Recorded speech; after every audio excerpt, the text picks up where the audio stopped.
Saya mahasiswa di S1 Keperawatan di salah satu sekolah tinggi IST Buton.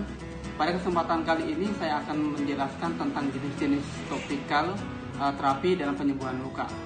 Tujuan dari pembuatan video ini yang pertama ingin untuk memberikan informasi tentang jenis-jenis topikal terapi dalam penyembuhan luka dan salah satu bentuk tugas dari mata kuliah Home Care Keperawatan Nursing Bone dengan dosen pengampu Bapak Laude Swardin S. Kepner MKes. Perawatan luka telah mengalami perkembangan sangat pesat terutama dalam 2 dekade terakhir. Ditunjang dengan kemajuan teknologi kesehatan, di samping itu isu terkait manajemen perawatan luka terkait dengan perubahan profil pasien yang makin sering disertai dengan kondisi penyakit degeneratif dan memerlukan perawatan yang tepat agar proses penyembuhan luka bisa optimal. Pengertian luka itu sendiri ialah terputusnya kontinuitas jaringan karena cedera atau pembedahan. Luka biasa diklarifikasi berdasarkan struktur anatomis, sifat, proses penyembuhan, dan lama penyembuhan.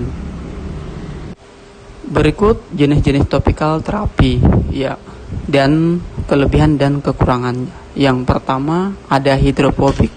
Hidrofobik ini terbuat dari katum yang mengandung bahan aktif yang bersifat hidrofobik kuat. Sedangkan kelebihan yang pertama itu meningkatkan mikroorganisme pada luka sehingga meminimalkan kolonisasi dan yang pada akhirnya mencegah atau minimalkan resiko infeksi. Sedangkan kekurangannya tidak dapat menyerap eksudat banyak, biasanya membutuhkan secondary dressing. Yang kedua, natural fibre dressing. Balutan ini terbuat dari kapas, kasa, atau kombinasi keduanya. Kasa sudah lama dikenal oleh jadi semua tetangga kesehatan balutan sejak lama. Kelebihan dari dressing ini mengabsorpsi dan melindungi, menciptakan lingkungan yang kering pada luka bila dibutuhkan. Sedangkan kekurangannya sangat jauh dari kriteria balutan ideal, tidak cocok untuk luka pada dimensi dan subkutis. Yang ketiga ada semi-permeable film dressing. Dengan bahan mempertipis, transparan, mengandung film, permeable terhadap gas, terhadap impermeable terhadap cairan dan bakteri. Kelebihannya yang pertama mengurangi nyeri sebab ujung saraf dipertahankan tetap lembab, mudah infeksi luka. Kekurangannya ini tidak dapat menyerap eksudat, tidak cocok untuk luka dengan eksudat sedang sehingga banyak.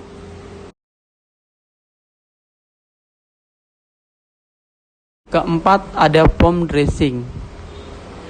Pada dressing ini mengandung foam tersedia dalam kemasan atau dressing ini sangat cocok digunakan pada luka dengan eksudat. Kelebihan mendukung suasana lembab pada luka, daya serap tinggi, dapat mengikuti kontur permukaan kulit. Kekurangannya di sini tidak dapat memungkinkan terjadinya occlusive debridement.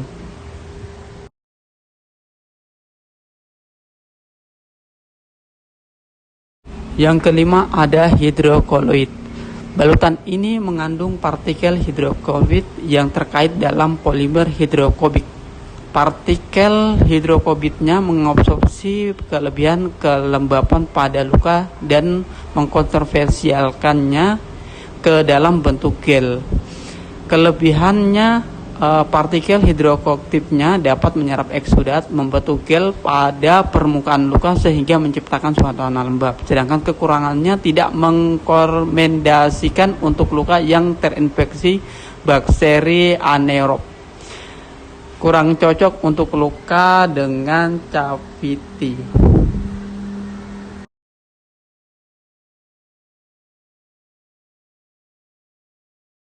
Yang keenam ada hidrogel. Ini adalah salah satu contoh koloid yang berbahan dasar gliserin atau air mengembang dalam air, mirip dengan hidrokoloid. Kelebihan dari dressing ini bekerja sebagai autotic debridement, menciptakan suasana yang lembab pada luka, mengabsorpsi eksudat. Sedangkan kekurangannya biasanya membutuhkan balutan sekunder dapat terjadi meresarisi di sekitar luka. Yang ketujuh ada kalsium alginate, terbuat dari polikarida rumput laut. Dapat menghentikan pendarahan minor pada luka. Kelebihan menghentikan pendarahan minor pada luka, mempertahankan ujung saraf lembab sehingga mengurangi nyeri. Sedangkan kekurangannya biasanya membutuhkan secondary dressing. Kadang kulit membedakan antara pus dengan gel alginate yang terbentuk dan tidak cocok untuk luka yang kering. Yang kedelapan ada silver dressing. Silver dressing ini cocok digunakan untuk luka kronis yang tak kunjung sembuh. Memiliki kemampuan dalam mengendalikan kolonisasi bakteri pada permukaan luka sehingga mempercepat rehabilitasi hingga 40% dibandingkan penggunaan cairan antibiotik. Kelebihan dari dressing tersebut efektif pembunuh bakteri termasuk biofilm, memiliki efek biostistik yang kuat. Sedangkan kekurangannya menggunakan yang lama dapat menyebabkan kerusakan fibrolas.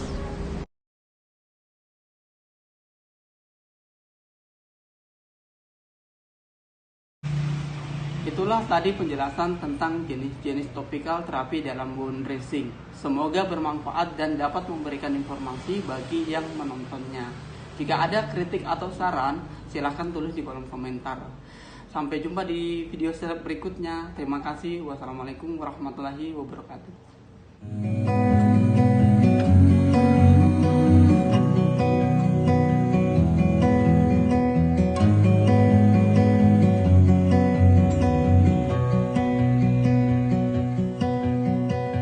I look into your eyes, I see we're out of time.